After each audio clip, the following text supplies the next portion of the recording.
Today, in Where the Heck is College Basketball, we go to the Pacific Northwest because it is the capital of the sport. That's right, what is going on? That's right, it's time to wake up, college basketball!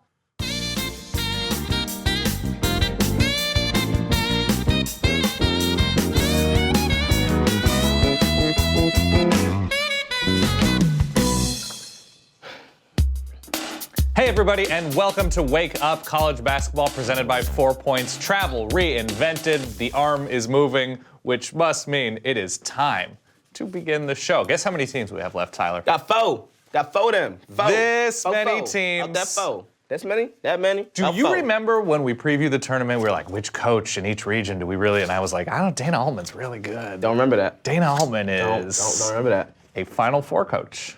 Is a Final Four coach. You know how many teams in the Pac-12 have Final Four coaches? How many, Dan? That'd be one team. No Sean Miller, no Steve Alford, and definitely no Lorenzo Romar. The Oregon Ducks. I think I might even have an Oregon shirt on, but it's okay. Are in the Final Four. If you didn't know, Dan's a victory Oregon lap. alum. I'm taking my victory lap. That was woefully out of tune. You shouldn't be in Hootie and the Blowfish. That was way off, but not as off as Josh Jackson in the first half against the Oregon Ducks. Shout out to Phil Knight. Shout out to Uncle Phil. I don't know what else is actually in the state of Oregon, but shout out to y'all too. Damian Lillard. Trees. A Shakespeare festival. That's about it. That's everything. That sounds real trash. How dare you, sir? Okay, let's get into it. We have Final Four teams. We have the Zags of Gonzaga. We've got Oregon. We have North Carolina, who will be playing Oregon. And we have America's Sindarius Thornwell! team. America's team! Sindarius! Talk to the people! Woo! Excuse me. We have America's team, the South Carolina Gamecocks. Who have officially more wins in Madison Square Garden than the New York Knicks in the month of March. Good for the Knicks, though. That's listen, if you want to slow down Sindarius Thornwell, just put him in a triangle offense. So big second half against the Florida Gators. They were down at halftime. They win by 7, suffocating defense, forcing turnovers. South Carolina, and I'm almost positive this is going to be your answer. But let's get into it right away, because we have 4 teams that have now a number of impressive wins over top-seeded teams. Who had the most impressive road, and why is it to you, North Carolina? Or South Carolina, excuse me. It was the South Carolina Sindarius Thornwells. I mean, it's very obvious. They beat up Duke in old Ted Cruz face, Grayson Allen. They beat up UF, a very minor school in the Florida school system. But a great defense. What a great defense. Florida's team, yeah. What a great defense. And they beat up on Baylor. I mean, you can't vote against South Carolina at this point. You want to see these boys win. Yeah, it's 3 teams built in 3 very different ways. Duke comes in with the lottery prospects, with a huge offense, with a coach who's won multiple national championships.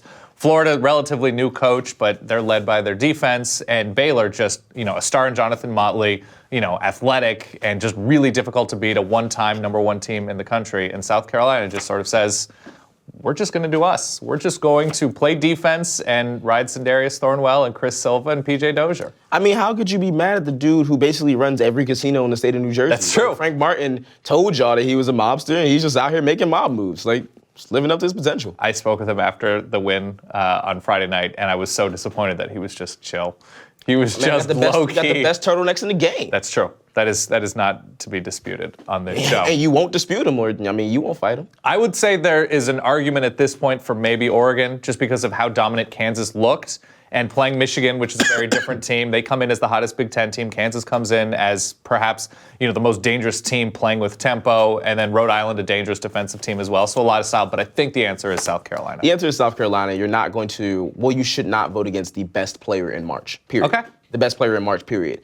So if you want to beat South Carolina at this point in the tournament, you have to beat Sindarius Thornwell. And he's going to give you 25 in the only way he knows how. He's going to attack the basket. He's a big, bulky guard. He can shoot as well as play defense. This guy's a pretty complete player, and almost every single SEC coach that was in March Madness this year has raved about how good he was after he beat him down. I will say, after this season of Wake Up College Basketball, if you're watching this Sindarius Thornwell, you will be receiving a Valentine from a Mr. Tyler Tynes next year. It will be on time. There will be beautiful calligraphy, and you've earned it. Out of this world. He It's crazy. How can you argue Cursive with this? game, crazy. Let's go with we can see right now the top 4 offenses now within the tournament. So whose offense at this point? Because this is offenses according all season long. This is offensive rating adjusted for opponent. So we have North Carolina atop that list: Gonzaga, Oregon, South Carolina.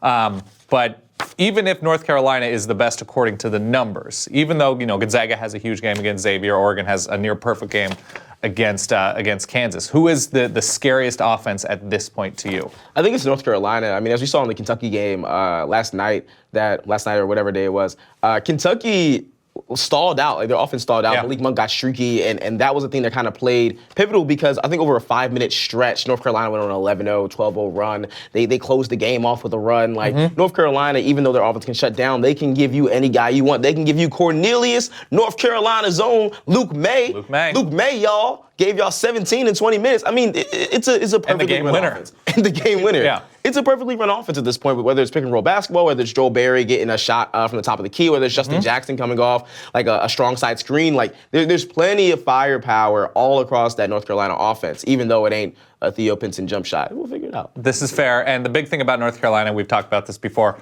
opportunities. Even if the offense isn't being run perfectly, the offensive glass is so fruitful for them that they give themselves an opportunity every possession to get multiple looks. We've seen so many different plays this season, especially across March, where it's been a Kennedy Meeks offensive rebound, kick out to the top of the key, and Joel Berry is waiting there, Theo Pinson's waiting there, Justin Jackson's waiting there, Seventh Woods is waiting there, pick up player, they're waiting at the top of the key or weak side, strong side on the corners to make a jump shot. And we've seen so many different plays where they will get 3 offensive rebounds and pull it back down and shot after shot after shot after shot. Those guys have the green light. So offensive rebounding plus offensive caliber, they've scored almost 350 points across March this season. I think maybe 2 80 or 90 point performances.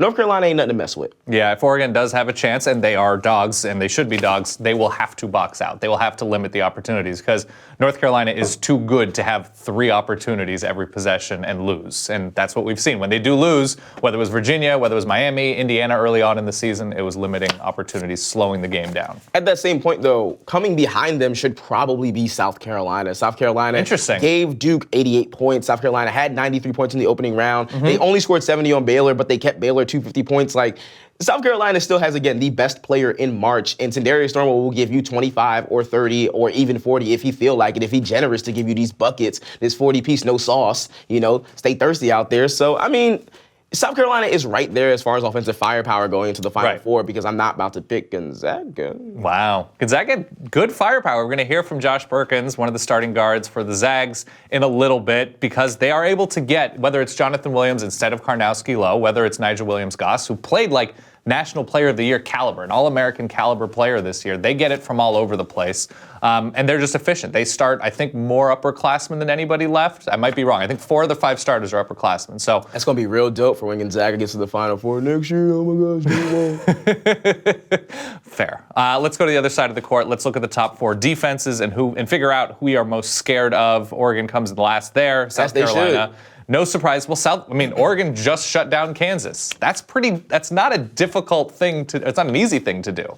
So Oregon, that's how I think quality and sort of complete the Final Four teams are this year, because we have the Carolinas in the middle, Gonzaga atop the defensive standings, and Oregon at 4. People really love Gonzaga. I don't love Gonzaga, but I mean, if you're going to pick the best defense, it's you love Chris Mack, and Gonzaga just obliterated Chris Mack and the Xavier. Listen, man, they ain't had a starting guard or something. Pick an excuse. I don't know. You South all blew it all the time, and now Gonzaga's trash. Gonzaga's been trash. Wow. South Carolina's got the number 2 defense in the country adjusted for efficiency. Yes. So that defense, which has been mostly a second half defense that shut down Duke, that shut down Baylor, that shut down your favorite team, they've been good, and it's mostly because of the same thing that we talked about earlier this year, is not their pack line defense per se, but like how strong those guards are, the conditioning of each guard. Dozier, Chris Silva, who will switch with almost anybody and come up top, and then also Sindarius Thornwell. Like, you can pack those guys in across the top of the key, and like you're not stronger than them. Like, you're not gonna get past them. So, and Felder off the bench, a complete nuisance as well. So like they just come at you in waves, and it becomes more and more difficult. North Carolina, they're long, they're athletic, they hit the glass. I mean, even when Isaiah Hicks isn't scoring, it's just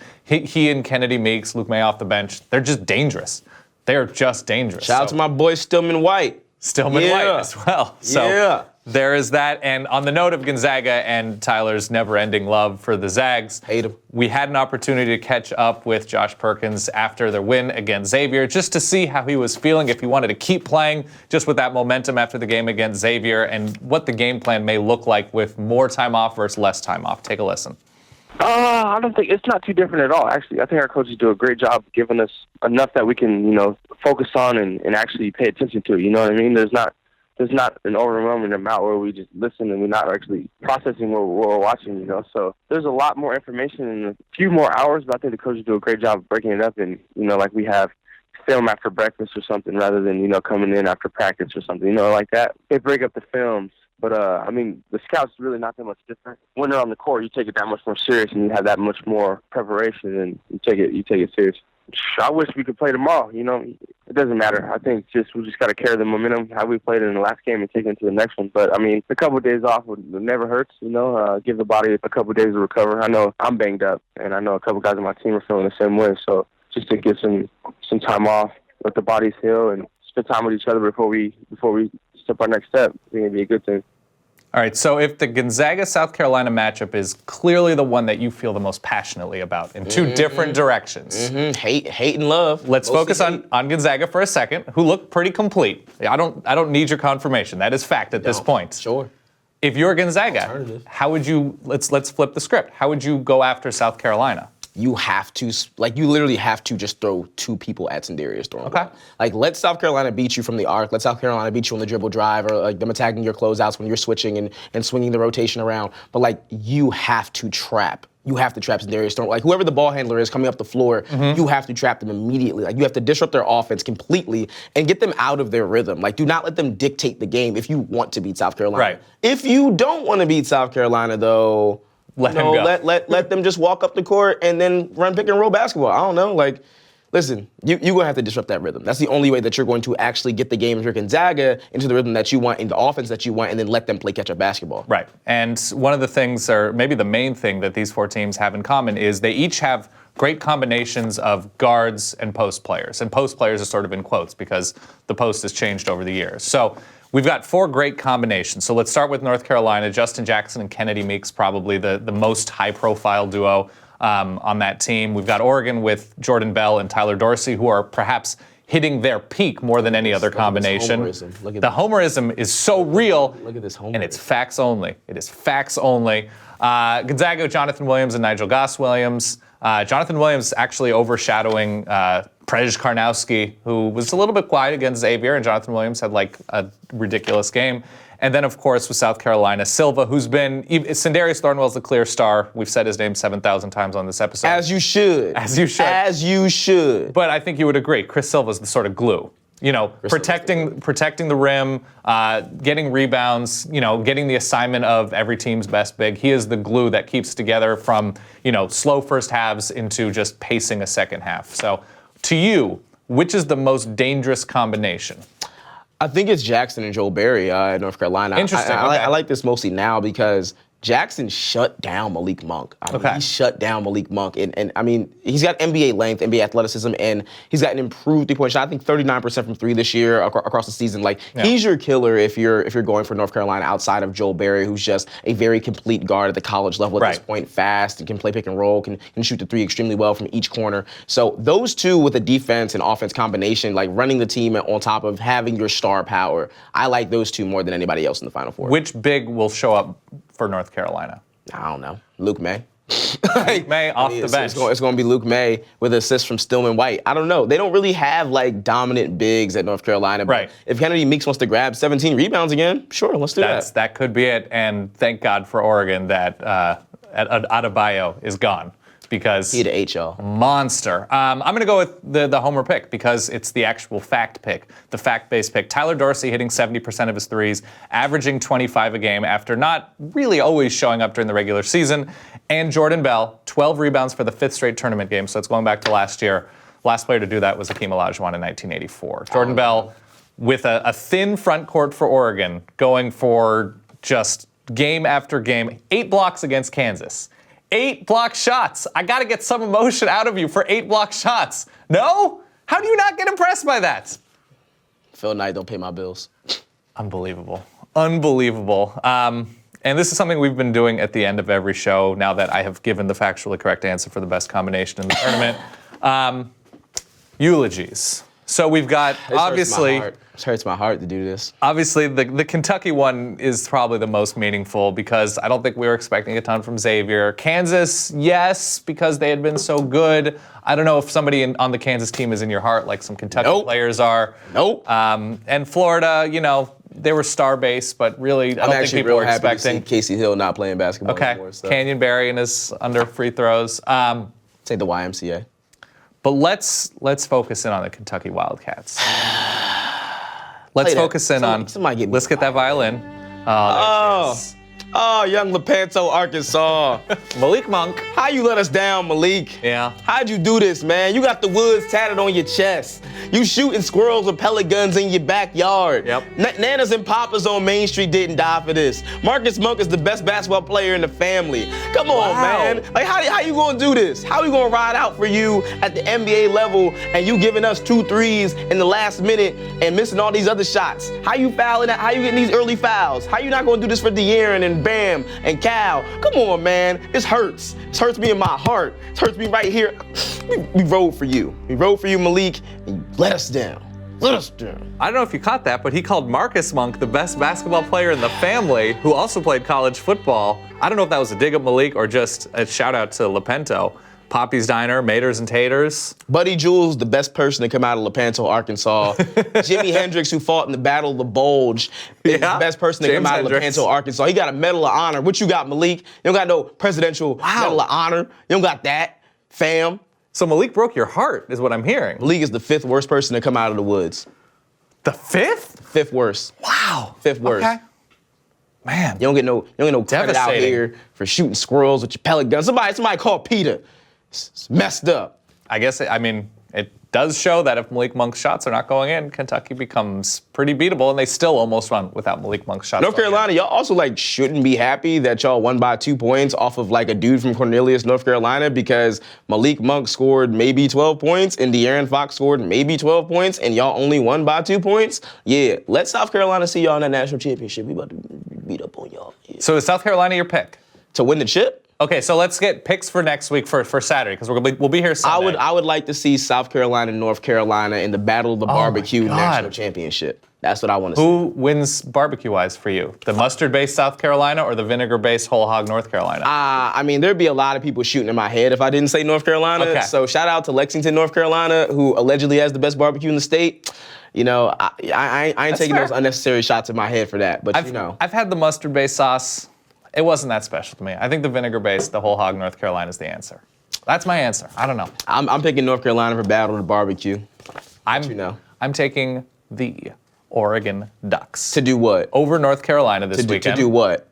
To win everything. To win a basketball game? Absolutely. Absolutely everything. Y'all see Phil Knight pay his bills. The universe balances out. 4-8 football team, national championship basketball team. That's how it is. I'm hoping and praying, please. All right. Sure. On the prayer note, on the Malik Monk note, on you let us down, Malik. Young Lepanto, Arkansas note. Thank you very much. Take that tat off your chest. For watching Wake Up College Basketball, presented by 4 Points Travel Reinvented. We will be here right after the Final Four. Come hang then. See you soon.